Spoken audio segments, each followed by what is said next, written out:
Hello, this is Blue Joe Saunders, WBO middleweight champion of the world. Subscribe to Sport and Icons to stay in touch with all the top news. God bless you all. So for those of you who watched the Saul Canelo Alvarez versus Avni Yildirim fight this past weekend on DAZN, I watched it live. Of course, I didn't do a review because it was like 4 or 5 o'clock in the morning. I was way too tired. But the whole theatrics, the way that Canelo came to the ring with the fireworks, the fire, the guy singing a song, I have no idea what it was that he was talking about. I don't speak Spanish. But the whole thing was very, very impressive. And even the most hardcore detractors of Matchroom, DAZN and Canelo would have looked at that and went, actually, that's pretty impressive, right? Now, Mauricio Sulaiman, the WBC president, has said that they need to review the whole process as to why Avni Yildirim was in the ring with Saul Canelo Alvarez. In other words, why was he the mandatory challenger? Mauricio Sulaiman looked at that whole event and thought, this is far too spectacular for a Canelo versus Avni Yildirim. It should be Canelo versus another big name, a super fight. Okay, that's how good the whole production was. So well done to Matchroom and DAZN for all of that. Now, I'm sure a lot of you will agree with me when I say, what are you talking about, Mauricio Sulaiman? Avni Yildirim, who got knocked smooth out by Chris Eubank Jr. 3 years ago, is the mandatory challenger to Saul Canelo Alvarez. Avni Yildirim, who lost his very last fight literally 2 years ago against Anthony Durrell and hasn't had a fight since. He's the mandatory challenger, a guy who hasn't beaten anybody of any note. He shouldn't be the mandatory challenger. What are you talking about, Mauricio Sulaiman? Of course he should. He's like the perfect opponent, is he not? Hasn't he warranted it? I mean, welcome to the club, Mauricio Sulaiman. I mean, finally, after years and years and years of me and many other people saying that your ranking system needs to be rejigged. Don't get me wrong, I think the WBC ranking system is better than the other ones, but it's still not quite right. They allow favoritisms. They allow fighters to fight whoever it is that they want with their champions, depending on their relationship. Other fighters, I don't need to be mentioning names, should have had world title shots ages ago, but never did. And yet, people like Avni Yildirim, who turn up to a Saul Canelo Alvarez fight for the chance of a lifetime, big payday as well, by the way, and doesn't even throw a punch. In the 3 rounds before he quit at the end of round 3, or before his team pulled out, how many punches did Avni Yildirim throw?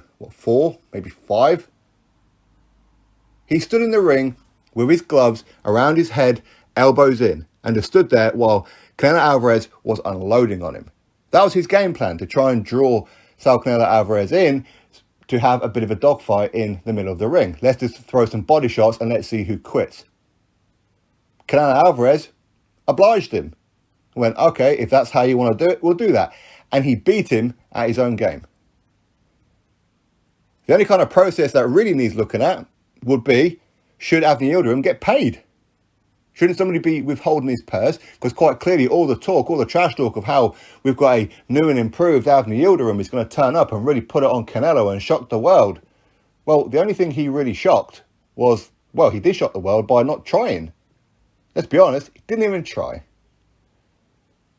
And this is the guy who comes from a country with great history of warriors. I mean, look at the Ottoman Empire and everything. This guy turns up and does nothing in the ring. He let himself down, he let his country down, he let boxing fans down. Didn't even try. There's nothing wrong with losing to Saul Canelo Alvarez. No shame in that whatsoever.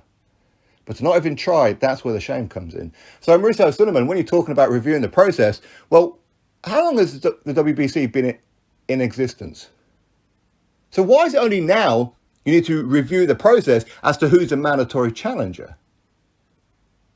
Shouldn't this basic thing have been sorted out years and years and years ago, so everything now just flows?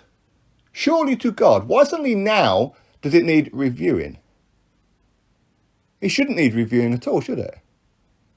Too many people are getting favoured or pats on the back, and promotional companies, say a PBC, for example, get favoritism when it comes to the WBC. You've had the likes of Wilder being allowed to fight whoever the hell it is that he wants for 5 years under his reign.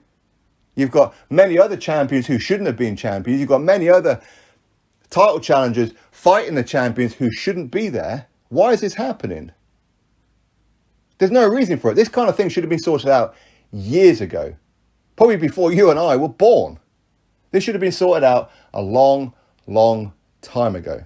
So why suddenly now is he coming out with the, well, you know, we need to review the pros? You should have done this a long time ago. Shame on you. Shame on you. Nothing happened in that fight with Avni Yildirim that people didn't predict. People knew that Canelo Alvarez was going to mow through him.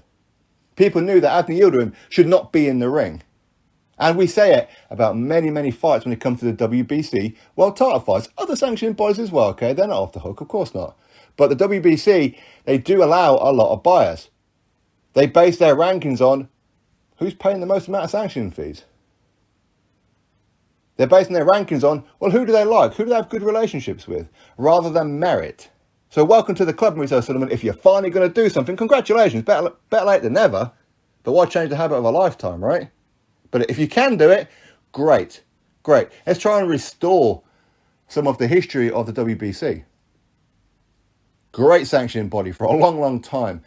Some of the most famous fighters in the history have held that green belt, that green and gold belt. So you guys have let yourselves down over the last few years by protecting certain fighters, by ranking certain fighters in certain positions when they shouldn't have even been there. And now suddenly you want to do it? Great. Do something about it. Don't just say it to try and eke your way out of it. Do something about it. Do something about it. Because with the WBC, I have noticed, and with other sanctioning bodies as well, by the way, they always talk about things after the fact. They knew fine well Avni Yildirim shouldn't have been in there. They knew that. They knew Avni Yildirim did not deserve a WBC super middleweight world title shot. They knew that. So for me, I think that the WBC President Mauricio Sulaiman pretty much had this speech at the ready for after the fight because he knew what was going to happen. He knew the fans weren't happy about that fight. Anyway, one good fight that will be coming up very, very soon. Saul Canelo Alvarez versus a worthy opponent in Billy Joe Saunders. And of course, we'll talk about that fight a little bit closer to the time. Drop your thoughts below, click thumbs up, subscribe. Catch you all in the next video.